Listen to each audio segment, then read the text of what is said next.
particularly excited by this panel because not only have we got our co-chairs, our power couple co-chairs from the Video Council, but we talk a lot about creativity, and we heard from Kantar, actually how Australia does punch above their weight in terms of creativity. But we've actually got a creative person on stage. How about that with Simon? So thank you for being here, Simon.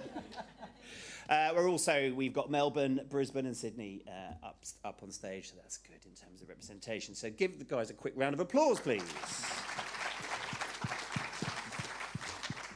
And I will allow them to introduce themselves, and we're going to cover a range of topics. So a quick intro from you, Vicky, then move to your left, please.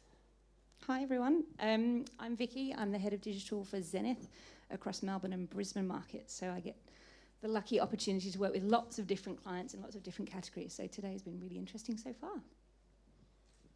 Luke Smith, Head of Programmatic Sales at Seven West Media. And JJ, thanks for the opportunity to be chatting today. Absolutely. And I'm Simon Thomas from Elastic Group. A little croaky today, I do apologise, but very happy to be here and put a creative lens on what we're talking about. Chaps, great to have you up here. So we're going to cover a fairly broad range of topics, and you might have heard a couple previously, but you're getting a different perspective here. But one area I'd like to start with in terms of trends, and it's incredibly important in this area in terms of what we're seeing in an ever-evolving consumer landscape. What are you seeing in that area, Vicky, that's of interest to you and your clients? So much. I'll try and keep it brief.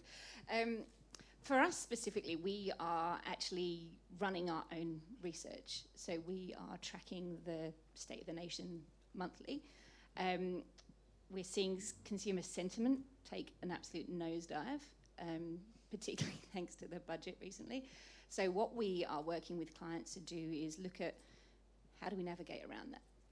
When we're economic crisis, everything that's going on in the world at the moment, how do we navigate around that? How do we factor that into what we're looking at from a media and marketing point of view? Some of the interesting other trends that we see coming out of this research is also the, uptake in streaming and YouTube.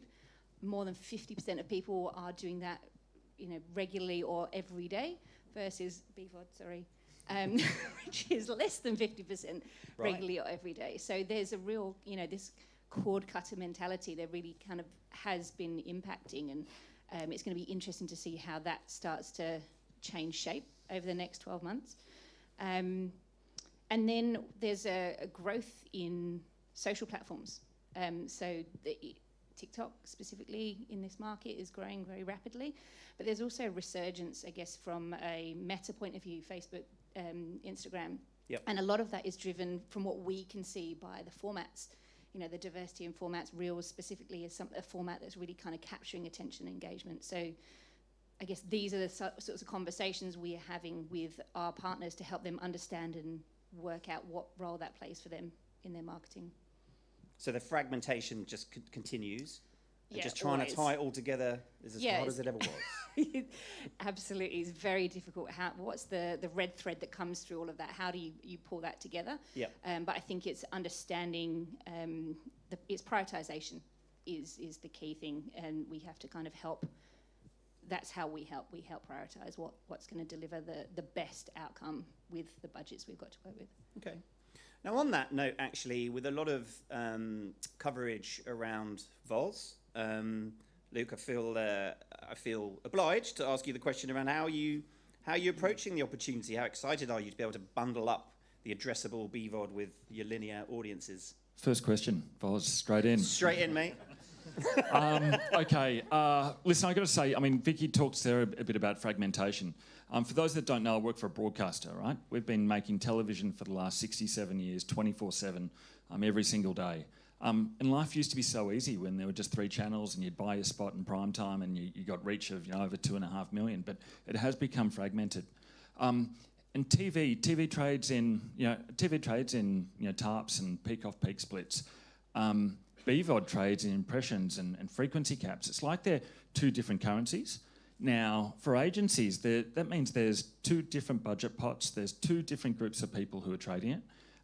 From a publisher perspective, there's 2 different groups of people that are selling and servicing it. And that's not sustainable as a business. And you look at the research that was conducted earlier around, what are the challenges in measurement? Cross-screen measurement was a key call out, and so that frames it perfectly for VOZ.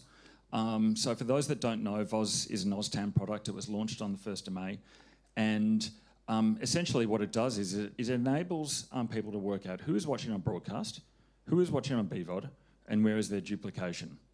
And it is a statistically significant audience size. There's over 20,000 people across households in Australia, 2,500 streaming meters, and over 16 million IDs. That is statistically significant as a data set. So from a Seven perspective, how we're approaching VOZ is what we call convergence. It's the same screen. We want to be able to make it easy for brands so that they can connect with our audiences. And we've got case studies that are out in market. Unilever is a really good example where we ran a campaign. 31% of the budget went into BVOD. We increased their reach on linear by an additional 20%, and there was only 4% duplication between the audience. So that is our first step. And there will be many, many more steps. But at the end of the day, we want to be able to make it easier for brands and make it sustainable. These are the pain points that we're trying to solve for. Yeah, no, it's an interesting starting point. And just there's a note there that the sort of technical arm of the IAB Tech Lab, as you all know, I'm slightly obsessed with them. They have produced or released recently an advanced TV roadmap, which is over a number of years, and part of the aim there is to have a combined supply, both linear and addressable programmatic, within one, utilising watermarking technology, and that's something we'll look at more and more and more. So just to stick with you though, Luke, we looked at the numbers earlier from Nat, and CTV remains that sort of champion product here in Australia, particularly, propping a few bits and pieces up, and video's healthy, we see that, but that it is a sort of powerhouse. What's exciting you from a product perspective in and around all things connected tellies? These are the good questions when it comes to CTV, because there is so much changing. Again, in the research earlier today, it talked about CTV as being the opportunity to reach linear audiences that they wouldn't be able to otherwise reach. But down below the usage was around proving our return on ad spend and so forth. So there's still so much more work to do. I'd bracket CTV into sort of three sort of areas. I think really around the experience, first of all. So making sure we've got good content. Come September next year, 7plus has got cricket streaming. It's got AFL streaming. Which is really exciting. We're doing different ways that we can make the experience better for brands and advertisers. 7 Bravo launched with a reduced ad load. So there's some really exciting things there. I think from a product perspective, when I think product, I think how can we make the user experience easier for audiences, because there's so much choice. How can we make it easier there? How can we make it easier for brands to be connecting our audiences with different QR codes like we've been using today? And then finally around trading, I think is another one as well. I think there's still a lot of work to be done in market as to how buyers can access live sport more effectively. So we've got until September next year. So there's that. And then there's also a lot of talk about, you should be talking about this, JJ, but around technical aspects with RTB Protocol 2.6 that's coming out. Oh. So how can we make BVOD or CTV a more broadcast-like experience? So things like first and last in break, I think, are some new opportunities that we can certainly engage in and look at and make sure it's done in the right way. Look at that, music to my ears. Right, now you've got me going. Here comes a PowerPoint deck. No, but actually, as a quick, unskippable mid-roll PSA on that, with the specs, you've got a number of areas around podding for CTV, some more opportunities to inform the content as much as possible. And there's one topic that we are potentially going to look at AdOps in a couple of weeks, but we will do some work in market with through the Video Council, most likely, and webinars, is the ability to adhere to the new sort of guidance in terms of how you define in-stream and videos and formats. And the attributes that you can pass on OpenRTB for that is actually quite a significant change. It feels that it's not, but I imagine there's vendors and publishers and buyers in the room will start grappling with that. It's a good opportunity, but there'll be a period of change. and we do want to support everyone through that change. And as a quick call out, if there's anyone that's looking for support on that, or it's a topic that's come up, because I've heard bits of feedback around the industry, please get in touch. Don't be shy, but we will be broaching on that. Sorry, ad break over, back to the show. Simon, I'm not ignoring you, I promise. And as the creative, you've seen a lot of, it was really interesting to see the brand building perspectives from the panel and the presentations. But for you, what are you seeing with your clients? Is there still that sort of tension and balance between the brand building that we heard so much about, and then just give me the performance, you know, the direct response metrics? How does that affect you, and what are you seeing currently in and around that tension? Yeah, I mean, for us, the focus is momentum, is building the brand right through the funnel. I do feel the funnel's a little bit of old way of thinking now, with so much fragmentation, so many platforms. And it's really, you know, are clients prepared to do the work to hit the audience in the right way, at the right place, at the right time?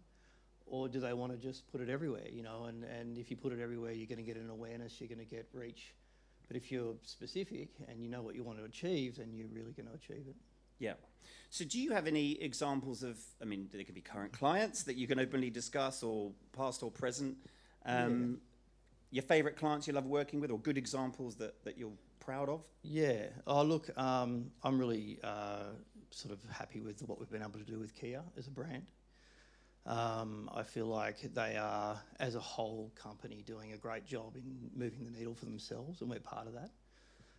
But that's through sponsorships, PR, marketing, to every channel. And the video work we've been doing with them starts very much at awareness and filters right through to every channel. And we're working really hard right through to trying to crack TikTok for auto very hard, because the audience is so flick friendly. They can just get through. You really got to catch them. You really got to be in their space. And I think that's where, you know, fit for purpose really counts. Actually, thinking of the panel's previous questions, I might ask three of you, do you have a favourite ad from back in the day? I remember the Guinness one, being a Brit. It was a beautiful piece of work and all very moving. Okay, listen, it's a bit embarrassing to say, but I think what triggered my my interest in the whole media and advertising space, I remember studying as a Victorian, the Transport Accident Commission road safety campaign when I was at school, and I saw that when those ad campaigns came on, you know, the road toll suddenly went down. It's like, wow, this actually has an impact. It does make a meaningful difference. A bit more, but yeah. I love Dumb Ways to Die. When I first came to Australia, Dumb Ways to Die, I thought it was just brilliant. So funny and so important. You want me to go? Yeah, I got hundreds. Okay, well, look, I have one that's not necessarily old or new. It's kind of in the middle that really has always stood out with me since I've seen it. And it was in the UK. It was an Iceland ad, if anyone is familiar with Iceland. It's a frozen supermarket. Not the supermarket, frozen food supermarket. Yeah. Cheap as chips. But they did an ad that was that talked to palm oil and the orangutans, and I can't remember what it's called now, but it was just so impactful. Google it when you get a chance. But they kind of did this whole story about the impact of palm oil in our daily produce and what that does to you know, the forests and the habitat of orangutans. And it was so powerful. I literally have cleaned out anything that contains palm oil in my house since then. That so resonated. I feel like that's a pretty powerful ad and what that can achieve. Yeah, don't start me, but let's go. It's a Tide ad. Genius. Every ad in the Super Bowl, and you own it. You know, what clever thinking. I just fell in love with the Cadbury 6-seconder. I just think that's genius as well. And my favourite director is an Australian, Kim Gehrig. This Girl Can, Gillette ad, you name it.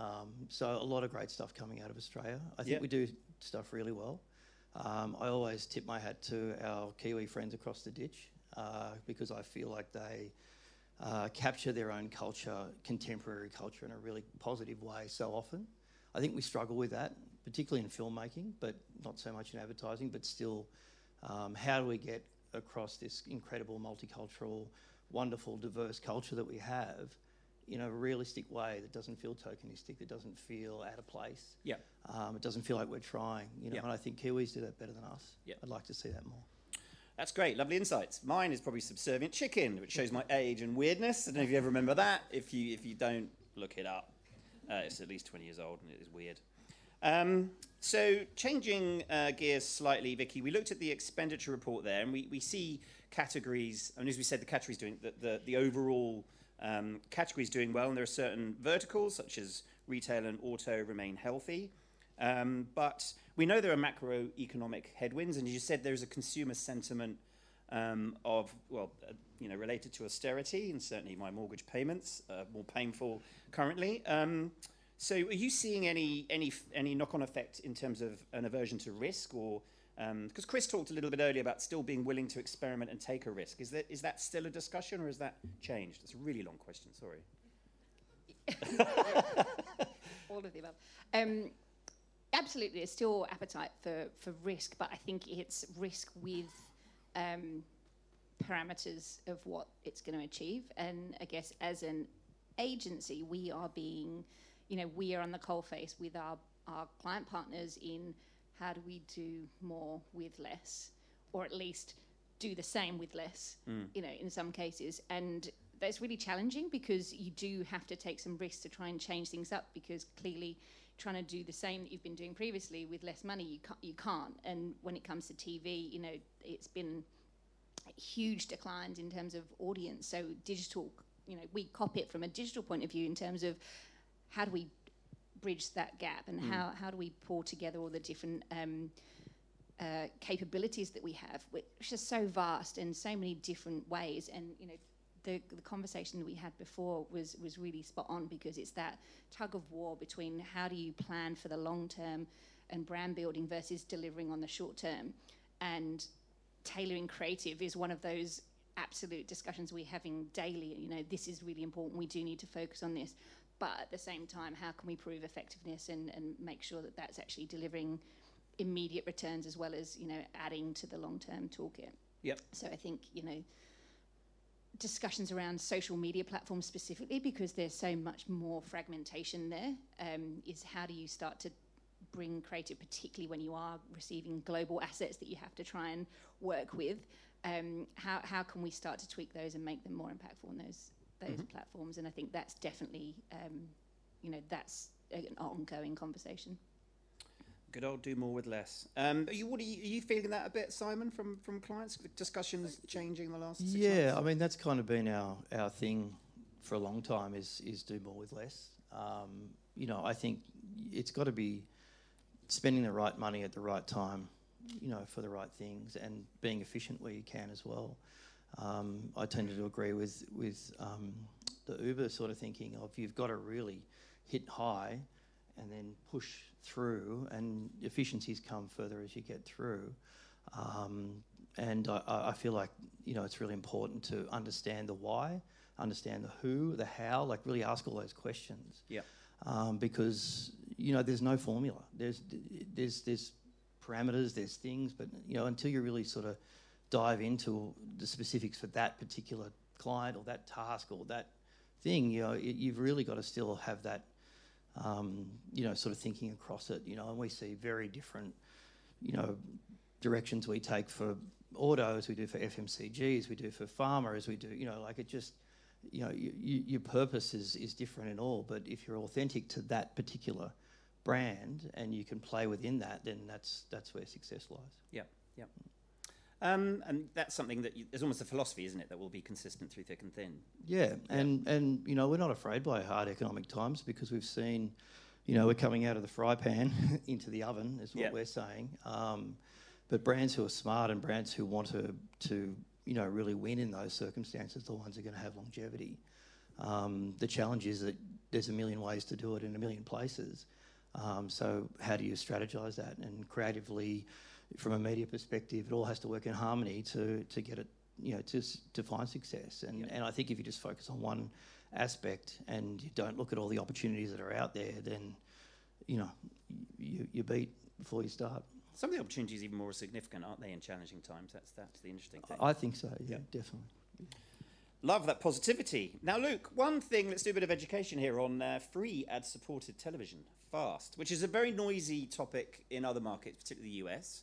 And I know it does exist here, but Australia is still a bit of a unique ecosystem, if I'm allowed to say that. So is that something you've got an eye on? Would you even perhaps help define what the bloody hell it is? Well, first of all, I'm glad you defined it because it's another acronym that we've got in our industry. So yeah, free ad-supported television, really simple. And from a Seven perspective, we've got 3 content pillars that we work from. So VOD, Live and Fast. Pretty simple. But it feels as though there's been this arms race in the last year, like, oh, I've got, X number of fast channels and I've got this. And really at the end of the day, it goes back to the fact we're a publisher, right? Our job is to bring in as large an audience as we possibly can and enable ways for brands to be able to connect with those audiences. Really simple. And it's not like I've heard people talk that, all FAST delivers 7 times the ROI than, other streaming services. It's not about that. It is about us trying to create new and different ways to engage with audiences so that we can bring brands in to connect with them. There's nothing more to it than that. And yes, we have had a FAST strategy. And listen, live streaming makes up about 47% of what we do. Of that 47%, I think it's something like 9% represents the 48 fast channels that we've got. So it's real long tail stuff that we've got. Mm-hmm. Okay, live is absolutely the fastest growing area, and fast is the fastest growing area of that. But what we've actually been using it for is blue light and border security programs like this, sort of nostalgia sort of content that we've had. We've actually used that to try and drive more consumption. So I think it was blue light we launched as a fast channel, and sort of the numbers went up. We saw all the minutes, and then we actually started to load VOD content onto the platform for blue light. And likewise, border security, we did it the other way around, and we actually saw overall consumption of those programs lift off the back of it. So. People talking about, do I have a fast strategy or VOD strategy or live strategy? Well, and are we nascent? We don't have a commitment to how many fast channels we're going to have, but we've got a commitment to driving audiences, and that's what absolutely we'll pursue. And as long as brands continue to follow audiences, they'll follow 7plus and they'll follow wherever audiences want to be able to go, because fast at the end of the day solves that Netflix paradox of I'm swamped for choice. How about I just go into this channel? And we had a karaoke channel at one point. If you just want to be able to sing songs to the TV, there's something there for everyone. So yeah. Well, it is an interesting sort of aggregative offering when you dive into it, and those big global ones like Pluto and Tubi. It's quite interesting, but it still seems just standing back, it still seems like something to come here. So inevitably. Machine learning, as AI seems to have now called machine learning now is called AI, by the way, if you haven't noticed, and that came up earlier. I do feel obliged to touch upon it, particularly from a creative perspective. We heard the marketers, and it came up a little bit before, but there's a lot of talk around being able to run efficient creative at scale. So, Simon, from your perspective, is that something that you expect there to be impact? Is there a negativity potentially in terms of quality? What are the considerations for you in and around particularly the creative area? Yeah, I think it falls into a few categories for me, and I think we're in very early days. I think that's what everyone's fearful of. It's new. Where is it going to take us? But that's exciting. What's possible? Who knows? And that's what's really, fueling our sort of keen for knowledge of it. Where I think it's going to really help is that no one likes doing 80 versions of a retail offer. Happy to see that happen first. Yeah. It's the 20% out of the algorithm that I think we'll probably be safe in.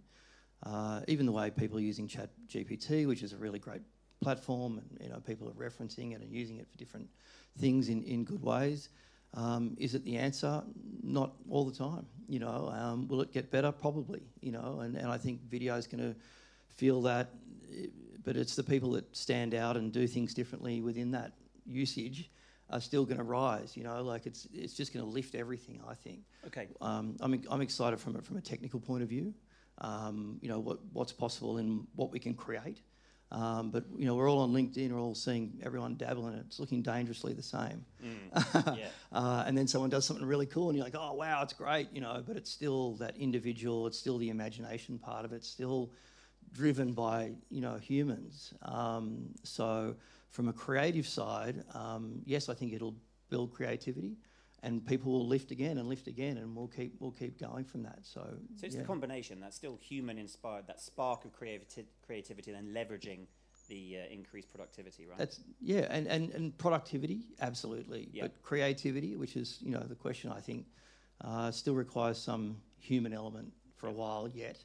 And as we said earlier, if it takes over, then we're all in trouble. But let's get to there first and see what's possible. That's what's really exciting us. Yeah, I could personally recommend people engage with it themselves for both personal and professional reasons in all its various forms. All the big companies are producing incredible versions of it, and it's very compelling. But you touched on the talent point and the threat, and I know when sort of trying to develop and manage staff, and you try and automate processes so that you don't spend 4 hours creating an Excel sheet. Let's do that quickly so you can actually spend 4 hours getting the insights out, right? And you can still feel the fear of people going, "Oh, but I might lose my job." I mean, that's a crap task. What is, you shouldn't be, robots ought to be able to do that. Humans don't need to spend their time doing that. What about the impact on talent and people for all of you in that space? How are you reassuring or developing them through what the fears that they may be prepared to express? Yeah, I mean, sorry, I'll just start on that quickly. From our perspective, it just allows us to do more creative stuff, which is great. Yep. I don't think we've hit peak creativity in any way, shape or form. But what I've seen in the last, so let's say 10 years, is this huge ability for anyone to be creative. And I'm so inspired by what's on social. I really am. I go on Instagram and I just look at all these people around the world doing the most incredibly creative stuff, and it makes me excited to go to work. And so there's an opportunity for us to continue to develop that and not focus on the laborious task of reformatting, 30 versions of something. We can really focus on where we can go, how we can get there, what's better, and that's where we should be looking at. Yeah, I completely agree. And I would say I don't know if there's fear necessarily across our staff. I think there's only excitement as to the productivity side of things, of how that can enable us to offload some of the more mundane and time-sucky tasks that everyone kind of gets dragged down into, that takes you away from actually thinking about how do we innovate, how do we look at all the different platforms that we could potentially be working with, and how do we spend more time focusing on that. So I think it's just the tip of the iceberg at the moment. There is definitely need for careful consideration and guardrails around how it's being used, in what scenarios. But being in digital, we've been using AI and machine learning for a very long time. It's under the surface. It's not something that's talked about. So it's just kind of taking it up to that next level right now, and I think that's just good. We'll see how that progresses. And as an industry, we've been pretty fluid and agile. These last 25 years, I've been in it. You have to constantly relearn and develop people through that, right? You either embrace that or you're going to struggle. Oh, never-ending learning. Yep. Yeah. Yeah, listen, I'd break that question into two parts. One, what do we know about? Well, we know about machine learning. Everyone got worried, the robots are going to take my job. No, it just means that you're going to do different kinds of jobs. And that hasn't happened in media. It hasn't happened in the financial markets. They've been using machine learning for the last 35 years. That's still working that way. So, people are still really important. When it comes to the part that I don't know about, that's AI. I don't think we really know the impact that will have. I was at a conference last week and saw Dr. Karl present. He said that human evolution, every generation, the average IQ of society has gone up 9 points every generation. And so that's just because we know more and we learn more and we take more in. What human evolution hasn't prepared us for is the advent of machine learning and AI, and where our IQs are going, because we're going to be so readily accessible to so much information and what impact that's going to have. And that sounds really scary, really productive. But I don't have the answer as to where people are going to be involved in that. No, we'll see. It's kind of cool though. I can't help but think we're in an interesting time, particularly as the gloves are off in the space from an innovation perspective. And I've presented stuff at AddOps before around chess. I'm a bit obsessed by sort of human chess and then algorithms, DeepMind versus Stockfish games, which might be some of the most incredible chess ever. But actually, people are still interested in Magnus Carlsen can he retain his, and the Centaur chess where you utilize software and humans. It's kind of interesting. That still remains sort of the pinnacle, as it were. I think we'll stop and see if there's any questions, because I think we are at time. What's Slido doing, JT? There is a question for Vicky around the role of fast channels. Oh, Using them at the moment. It's interesting, actually. So our research that I kind of talked about before, consumers aren't distinguishing between fast streaming. It's all kind of one. And I guess we are led from a planning point of view. The data, the insights that we pull when we're going through the strategic process as to where audiences are. So I guess very much to Luke's point before, we are using them where it makes sense to and where there's available audience. I would say it's not a standalone sole focus for what we're doing, but it's very much a part of the mix. And I think, like you said, JJ, it's very early days. We'll grow as it grows. So, without being too outrageous, we must be honest that Australia is an interesting market. There's a lot of high quality, premium curated supply, and buyers always want to enable the capabilities of programmatic to access audiences as and when they choose, and pick and choose around price, based upon requirements. Is that something that there's some pressure, particularly in these times, for you to continuously try and access, or not? Yeah, I mean, inevitably. all the time. Outrageous, is it? Yeah, it's very much around highest quality possible. I think there's lots of different definitions of that, depending on what you're trying to achieve and whether you're looking for, more awareness and that sort of brand building strategy, or whether you're looking for sort of lower funnel is the wrong word these days, but more action-based activity. And I think everything has its role to play. And I think it's said before, it's a how do we prioritize and add weighting to that depending on what we're trying to achieve. Yeah. Great answer. So nothing else on Slido. Well, anything from the floor? Anyone want to? Here we are. Can you shout, or should we bring a mic? I have a question for Luke. With the rise of SVOD spaces, specifically like Netflix and Binge, that are really selling in lighter ad loads, do you foresee that there will be a change in ad load across BVOD at all? So, good question. Been a lot of chat this year about what is the right ad load. I think at Future TV at the start of April, there are all sorts of questions about right ad loads. We're testing that. So we launched 7 Bravo in middle of January, and yeah, we've limited the number of ads per hour.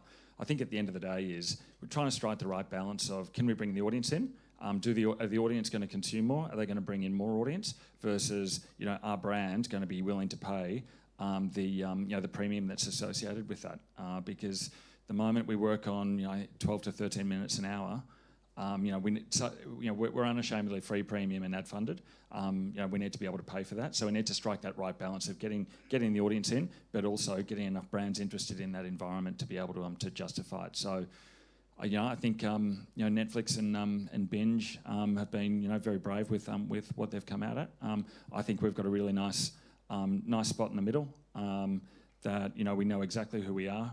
It's TV. It's been doing it for 67 years.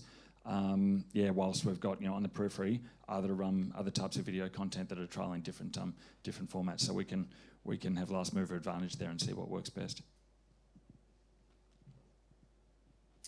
Well, we'll do a last round of questions. Was this someone? Sorry. Last round of questions, starting with you, Simon, in terms of what's exciting you about the rest of the year, apart from snowboarding and surfing? Not much, no.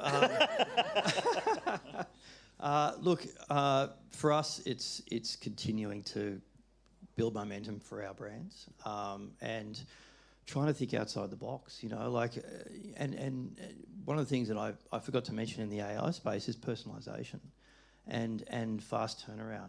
We did the menu log Wendell Saylor stuff for NRL after the backlash from the Katy Perry ad. Mm-hmm. Turned it around in a few days on air. Won the state originality for them. It's Wendell cleaning his teeth for 30 seconds. Nothing else, no music. nothing, you know. So take risks, get out there, and that's what we want to keep pushing the envelope and keep thinking outside the box for all the different platforms, no matter what it is. And for us, the other thing that we're dying to see from a creative space is evolution in the technology that's here now. You know, we're talking about AI. We always want to be over there. I'd love to see high-res banners. I'd like to see better CTV quality and opportunity within that. You know, there's so much stuff that could be better right now. That's easy wins. Yep. And you know, from a creative perspective, we see that. We're like, oh, imagine if you could do that. We built something for digital last year for Kia. All a platform had to do was plug it into their site, and it was a no. Now, one of my favourite ads in history was the Civic Type R on YouTube, where you could press a button and you get a different serving ad. Right. And it was simple as that, but everything was a no. And that was frustrating for us because it means that, you know, the forefront of digital is not as technically open to new as it was, you know, and I think that's, you know, it would be really exciting for us if we could see some of that coming back and opportunities to do that, you know, rather than just hitting red tape and so on and so forth. Mm-hmm. Great answer. Luke? What was the question again? What are you excited about, Luke? Well, this year, I think excited about. Listen, I could break that into two streams, both personally and professionally. Personally, I'm looking forward to more live sport coming online to stream. That'll be great. And I think professionally, like we've heard about a lot of challenges and problems today, you know, and we want to be able to solve those. So absolutely around measurement, like we want to be able to see more uptake of that, and so that you know that isn't a challenge this time next year. Well done, co-chair. That's a call to arms.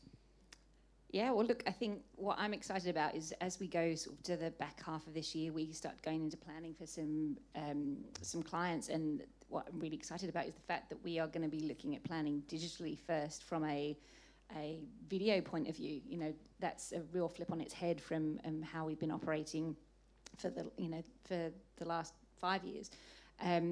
Beyond, you know, the teams that were on it before. So I think that's going to be really interesting to actually see what comes out of that when you're starting to look at what does BVOD do when you plan for that audience reach first, and then how does linear add incrementality to that.